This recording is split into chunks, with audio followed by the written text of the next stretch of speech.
Hi friends, ಎಲ್ಲರಿಗೂ ನಮಸ್ಕಾರ. ನಾವು ಇವತ್ತು ಬಂದು 8ನೇ ಪಂದ್ಯ RCB ವರ್ಸಸ್ CSK. ಈ ಮ್ಯಾಚ್ ಎಲ್ಲಿ ನಡೆದಿದೆಪ್ಪ ಅಂದರೆ ಚೆನ್ನೈನಲ್ಲಿ. ನಾವು RCB ಸುಮಾರು ಅಂದರೆ 16 ವರ್ಷಗಳ 11 ತಿಂಗಳ ಬಳಿಕ ನಾವು ಚೆನ್ನೈನಲ್ಲಿ RCB ಗೆದ್ದಿದ್ದೆ. ಮುಖ್ಯವಾಗಿ ಟಾಪಿಂಗ್ ಮಾತಾಡೋದೇ ಅದ್ರ ಬಗ್ಗೆ. ಬನ್ನಿ ಫ್ರೆಂಡ್ಸ್ ಮಾತಾಡೋಣ. ಹಾಯ್ ಫ್ರೆಂಡ್ಸ್, ನಾನು ನಿಮ್ಮ ಮಲ್ಲಿಕಾರ್ಜುನು.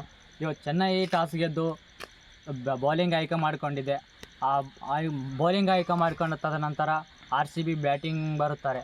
ಅದರಲ್ಲಿ ಬ್ಯಾಟಿಂಗ್ ಬರುವ ಮುನ್ನ ಬ್ಯಾಟಿಂಗ್ ಪಿಚ್ ಹೇಗಿದೆ ಅಂತ ಡಿಸೈಡ್ ಮಾಡಿ ನಮ್ಮ CSKದವರು ಮೊದಲು ಬಾಲಿಂಗನ್ನು ಆಯ್ಕೆ ಮಾಡ್ಕೊಂಡಿದ್ದಾರೆ. ಆದರೆ ಅವರು ಬಾಲಿಂಗು ಏತಕ್ಕೆ ಆಯ್ಕೊಂಡಿದ್ದಪ್ಪ ಅಂದರೆ ನನ್ನ ಸ್ವಂತ ಟ್ವಿಸ್ಟು. ಯಾಕಂದರೆ ಮಂಜು ಬೀಳೋದರಿಂದ ಅವರಿಗೆ ಸೀದಾ ಬಾಲ್ ನೇರವಾಗಿ ಸೆಕೆಂಡ್ ಬ್ಯಾಟಿಂಗ್ ಈಸಿ ಆಗುತ್ತೆ ಅಂತೂ ಆ ಕಾರಣದಿಂದ ಅವರು ತೊಗೊಂಡಿರ್ಬೋದು. ಆದರೆ ಇಲ್ಲಿ ಟೋಟಲಿ ರಿವರ್ಸ್ ಆಗಿದೆ ಈ ಮ್ಯಾಚಿನಲ್ಲಿ ಅಂತ ಹೇಳಬೋದು ಫ್ರೆಂಡ್ಸ್. ಈ ಮ್ಯಾಚ್ ಎಂಥ RCB ಫ್ಯಾನ್ಸ್ ಅವ್ರಿಗೆ ಎಂಥ ಖುಷಿ ಕೊಟ್ಟಿರೋದಂದರೆ ಕೇಳಬಾರ್ದು ಫ್ರೆಂಡ್ಸ್.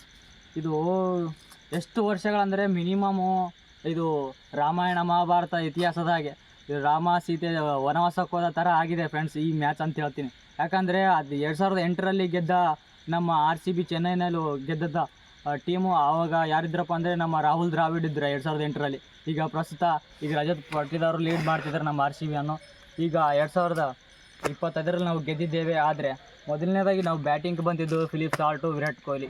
ಇವರು ಯಾವುದೇ ಕಾರಣಕ್ಕೆ ವಿಕೆಟ್ ಬೀಳದೆ ಒಳ್ಳೆಯ ಪವರ್ ಪ್ಲೇನಲ್ಲಿ ಬ್ಯಾಟಿಂಗ್ ಮಾಡಿದ್ದಾರೆ. ಯಾಕಂದರೆ ಎಂಥ ಬ್ಯಾಟಿಂಗ್ ಮಾಡಿದ್ದಾರಪ್ಪ ಅಂದರೆ ನಮ್ಮ ಮೊದಲನೇ ಬ್ಯಾಟಿಂಗ್ ಬಂದು ಫಿಲಿಪ್ ಸಾಲ್ಟು ಮತ್ತು ವಿರಾಟ್ ಕೊಹ್ಲಿ. ಸಾಲ್ಟ್ ಅವರು 32 ರನ್ಸ್ ಮಾಡಿದ್ದಾರೆ, ವಿರಾಟ್ ಕೊಹ್ಲಿ 31 ರನ್ಸ್ ಮಾಡಿದ್ದಾರೆ. ದೇವದತ್ ಪಡಿಕ್ಕಲ್ಲು ಯಾವುದೇ ಕಾರಣಕ್ಕೂ ಹೋದ ಮ್ಯಾಚಿನಲ್ಲಿ ರನ್ಸ್ ಬರಲಿಲ್ಲ. ಆದರೆ ಈ ಮ್ಯಾಚಿನಲ್ಲಿ 27 ರನ್ಸ್ ಬಂತು. ಮತ್ತು ನಮ್ಮ ರಜತ್ ಪಟಿದಾರ್ ನಾಯಕತ್ವದಲ್ಲಿ ಹೋದ ಮ್ಯಾಚಿನಲ್ಲಿ ಕೂಡ ರನ್ ಬರಲಿಲ್ಲ. ಯಾಕಂದರೆ ಈ ಮ್ಯಾಚ್ನಲ್ಲಿ ರನ್ ಬಂದು ಯಾಕಂದರೆ ಅರ್ಧ ಶತಕವನ್ನು ಬಾರಿಸಿದ್ದಾರೆ. ಈ ಮ್ಯಾಚ್ನಲ್ಲಿ ಅರ್ಧ ಶತಕ ಮೋಸ್ಟ್ ಇಂಪಾರ್ಟೆಂಟ್ ಇತ್ತು, ಅದ್ರ ಬಾರಿಸಿದ್ದಾರೆ ಅಂತ ಹೇಳ್ಬೋದು ಫ್ರೆಂಡ್ಸ್.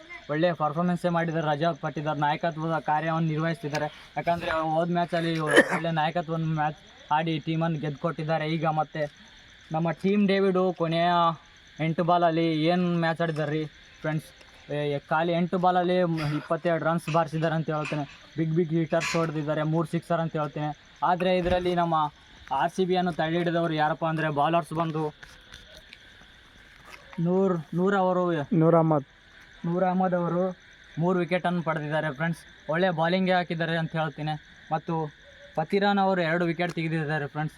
ಒಳ್ಳೆಯ ಬಾಲಿಂಗ್ ಅಟ್ಯಾಕ್ ಮಾಡಿ ನಮ್ಮ ಟೋಟಲ್ ಸ್ಕೋರ್ ಎಷ್ಟಾಗಿದೆಯಪ್ಪ ಅಂದರೆ ನಮ್ಮ RCBದು 197ಗೆ ಟಾರ್ಗೆಟ್ ಕೊಟ್ಟರು CSK ಅವರಿಗೆ 197 ಟಾರ್ಗೆಟ್ ಕೊಟ್ಟರೆ ಅವರು ಬರ್ತಾರೆ ಓಪನರ್ ಆಗಿ ರಾಹುಲ್ ತ್ರಿಪಾಠಿ ಮತ್ತು ನಮ್ಮ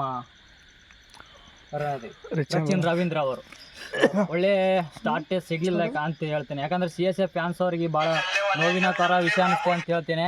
ಯಾಕಂದರೆ CSKದವ್ರಿಗೆ ಒಳ್ಳೆ ಪವರ್ ಪ್ಲೇನಲ್ಲಿ ಒಳ್ಳೆಯ ಪರ್ಫಾರ್ಮೆನ್ಸ್ ಸಿಗಲಿಲ್ಲ. ಯಾಕಂದರೆ ಪವರ್ ಪ್ಲೇನಲ್ಲೇ 3 ವಿಕೆಟ್ ಕಳ್ಕೊತಾರೆ. ಅದು ಭಾಳ ಕಷ್ಟಕರ ವಿಷಯ ಆಗುತ್ತದೆ CSK ಅವರಿಗೆ ಅಂತ ಹೇಳ್ತೇನೆ ಫ್ರೆಂಡ್ಸ್. ಯಾಕಂದರೆ ನಮ್ಮ ಸಚಿನ್ ರವೀಂದ್ರದಿಂದ ಕೇವಲ ಮಾತ್ರ 41 ರನ್ ಬಂತು. ಯಾಕಂದರೆ ತ್ರಿಪಾಠಿಯಿಂದ ಮತ್ತು ಗಾಯಕ್ವಾಡಿಂದ ಯಾವುದೇ ವಿಕೆಟ್ ಬರಲಿಲ್ಲ. ಮತ್ತು ಇವರಲ್ಲಿ ಇವರನ್ನು ವಿಕೆಟ್ ತೆಗಿಲಿಕ್ಕೆ ಹೆಜಲ್ವುಡ್ ಅವರು ಮುಖ್ಯವಾಗಿ. ಯಾಕಂದರೆ ರಾಹುಲ್ ತ್ರಿಪಾಠಿಯನ್ನು ಮೊದಲು ವಿಕೆಟ್ ಆಗಿ ತ್ರಿಪಾಠಿಯನ್ನು ವಿಕೆಟ್ ತೆಗೆದದ್ದು ನಮ್ಮ ಹೆಜಲ್ವುಡ್ ಅಂತ ಹೇಳ್ತಾನೆ. ಯಾಕಂದರೆ second wicket most important wicket ನಮ್ಮ ಗಾಯಕ್ವಾಡ್ದು ಹೆಜಲ್ವುಡೇ ತೆಗೆದಿರು ಅಂತೇಳಿ. ಇದು ಹೆಜಲ್ವುಡ್ ಅವರು ವಿಕೆಟ್, ಇದು ಗಾಯಕ್ವಾಡ್ ವಿಕೆಟ್ ಒಂದು ಪ್ಲ್ಯಾನಿಂಗ್ ಹಾಕಿ ಹೆಜಲ್ವುಡ್ ಅವರು ತೆಗೆದು ಅಂತ ಹೇಳ್ಬೋದು. ಯಾಕಂದರೆ ಮನೋಜ್ ಬಂಡೇಗ ಅವರು ಕೂಡ ಈ ಕ್ಯಾಚನ್ನು ಹಿಡಿದಿರು ಅಂತ ಹೇಳ್ಬೋದು ನಮ್ಮ ಗಾಯಕ್ವಾಡ್ದು. ಒಳ್ಳೆಯ ಬಾಲಿಂಗ್ ಅಂತ. ಯಾಕಂದರೆ ಈ ಸರ್ತಿ ಮಾತ್ರ ನಮ್ಮ ಬಾಲಿಂಗು ಮತ್ತು ಬ್ಯಾಟಿಂಗು ಏನು ಸ್ಟ್ರಾಂಗ್ ಆಗಿದೆಯಪ್ಪ ಅಂದರೆ ಕೇಳೇಬಾರ್ದು. ಯಾವ ಟೀಮಿಗೂ ಕಮ್ಮಿ ಇಲ್ಲರಿ ಸದ್ಯಕ್ಕೆ ನಮ್ಮ RCB ಹೇಳ್ತೀನಿ. ತಲೆಗಲ್ಲಿ ಇಟ್ಕೊರಿ, ಯಾರೇ ಬರಲಿ ಯಾರೇ ಹೋಗಲಿ ನಮ್ಮ RCB ಮಾತ್ರ ಪಕ್ಕ ಸ್ಟ್ರಾಂಗ್ ಆಗಿದೆ.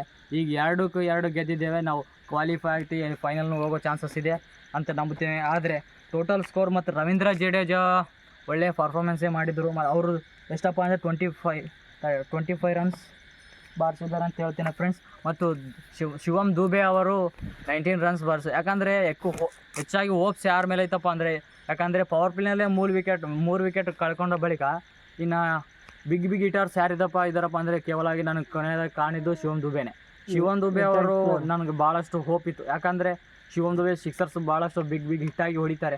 ಅವ್ರು ಏನನ್ನ ಗೇಮ್ ಚೇಂಜ್ ಮಾಡ್ತಾರಾ ಅಣ್ಣ ನಾನು ಹೂವೆದಲ್ಲಿ ಇದ್ದೆ, ಆದರೆ ಯಾವುದೇ ಕಾರಣಕ್ಕೂ ಗೇಮ್ ಚೇಂಜ್ ಆಗಲಿಲ್ಲ. ಯಾಕಂದರೆ ಎಸ್ ದಯಾಲ್ ಅವರ ವಿಕೆಟ್ ತೆಗೆದು ಪೂರ ಸರಳವಾಗಿ ಮಾಡಿಕೊಟ್ರೆ ಆರ್ ಸಿ ಬಿ ಟೀಮಿಗೆ ಅಂತ ಹೇಳ್ತೇನೆ ಫ್ರೆಂಡ್ಸ್. ಈ ಕೊನೆಯದಾಗಿ ನಮ್ಮ ಆರ್ ಸಿ ಬಿ ಟೀಮ್ 50 ರನ್ಗಳಿಂದ ಜಯವನ್ನು ಸಾಧಿಸಿದೆ ಅಂತ ಹೇಳ್ತೇನೆ ಫ್ರೆಂಡ್ಸ್. ಈ ಜಯ ಸಾಧಿಸುವುದಕ್ಕೆ ಆರ್ ಸಿ ಬಿ 16 ವರ್ಷದ ನಂತರ ಎಲ್ಲರೂ ಒಗ್ಗೂಡಿ ಆಡುವುದಕ್ಕೆ, ಈ ಜಯವನ್ನು ಸಾಧಿಸೋದಕ್ಕೆ ಮುಖ್ಯ ಕಾರಣವಾಯಿತು ಅಂತ ಹೇಳ್ತೇನೆ. ಯಾಕಂದರೆ ವಿರಾಟ್ ಕೊಹ್ಲಿ ಆಗಿರ್ಬೋದು, ದಯಾಲ್ ಆಗಿರ್ಬೋದು, ಭುವನೇಶ್ವರ್ ಕುಮಾರ್ ಆಗಿರ್ಬೋದು ಮತ್ತು ಈ ಥರ ಪ್ಲೇಯರ್ಗಳು ಒಗ್ಗಟ್ಟು ಆಡಿರುವುದಕ್ಕೆ ಈ ಮ್ಯಾಚನ್ನು ಗೆಲ್ಲುವುದಕ್ಕೆ ಸಾಧ್ಯವಾಯಿತು.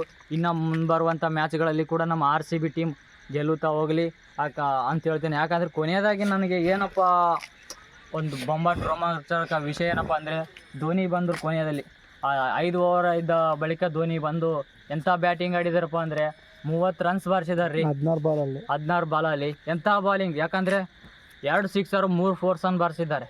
ನನಗೆ ಸಿ ಎಸ್ ಕೆ ಸೋಲೋದೊಂದು ಕಡೆ ಇಡ್ರಿ, ಧೋನಿ ಬಂದಿದ್ದು ಮ್ಯಾಚು ಬಾಲಿಂಗ್ನಲ್ಲಿ ಒಂದು ಒಳ್ಳೆಯ ಬ್ಯಾಟಿಂಗನ್ನು ಆಡಿ ಓಡಿದ್ದಾರೆ. ಅಂತಂದರೆ ಈ ಸಿ ಎಸ್ ಕೆ ಪ್ರೆಸೆಂಟ್ ಈ ಮ್ಯಾಚ್ನಲ್ಲಿ ಸಿ ಎಸ್ ಕೆನಲ್ಲಿ ಸೆಕೆಂಡ್ ಹೈಯೆಸ್ಟ್ ಸ್ಕೋರರ್ ಅಂದರೆ ಧೋನಿನೇ. 30 ರನ್ ಬಾರಿಸಿದ್ದಾರೆ. ಯಾಕಂದರೆ ಕೊನೆಯ ಕ್ಷಣದಲ್ಲಿ ನನಗೆ ಧೋನಿ ಬರೋದೇ ಭಾಳ ಖುಷಿಯಾಗಿ